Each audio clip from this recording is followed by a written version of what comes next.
of God to you, and he's bringing the word of God to you, who you will see as he's talking is God. This is Mordecai. If you don't know Mordecai, I can bring him to you. How can I bring Mordecai to you? If I sit down with you and I begin to describe Mordecai, I begin to talk about Mordecai, I begin to tell you some of the things that Mordecai says.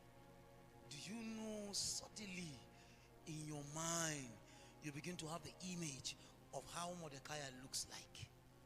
Is anybody with me? You are together with me? If you don't know Mordecai, I can bring him to you.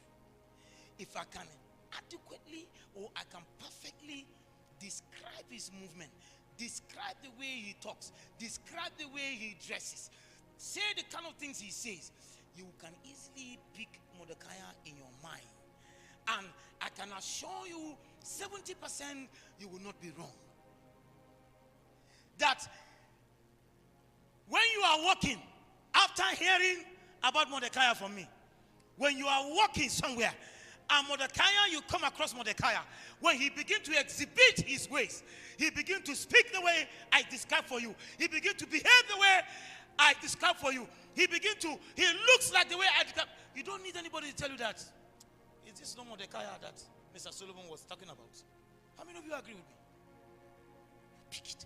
That is how, when someone brings the word of God for you, the first thing you will see is God.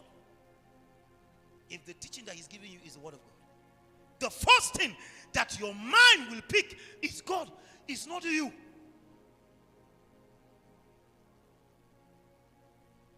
It's not about your destiny. It's about the maker of your destiny.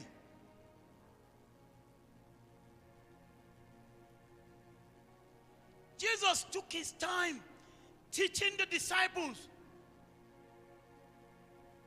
the word of the Father, because he does not want them, when he leaves, they will go and teach something else. Because if they teach something else, they will describe another entity. This is how important the word of the Father is. Jesus said, I do not say anything that the Father does not say. The reason is that because he wants to give you the picture of the Father. In fact, after taking a time of teaching and bringing forth the word of the Father to the people, he ran a test with his disciples. He said, who do you say I am? You know why he was asking that question? He wants to see if all the teaching he's doing, they have picked the Father. See him standing. You don't get it. If I talk about Mordecai very well for you, day after day, if you see Mordecai on the road, you can never miss him. In fact, there's a part of an intelligence agency that they can even give an artist a pen and a paper. The person that knows that person that they are looking for, they will ask to start describing, and the artist will start drawing. You know what he's doing? He's picturing from what that man is saying, and you will discover that somehow he will accurately get it, and that is what the agency will use and start tracing that person, and they will get the person.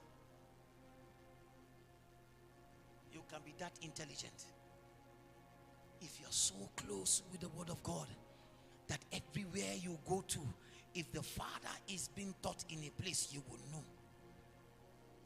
If Jesus is being taught in a place, you will know. If he's not taught in a place, you will leave.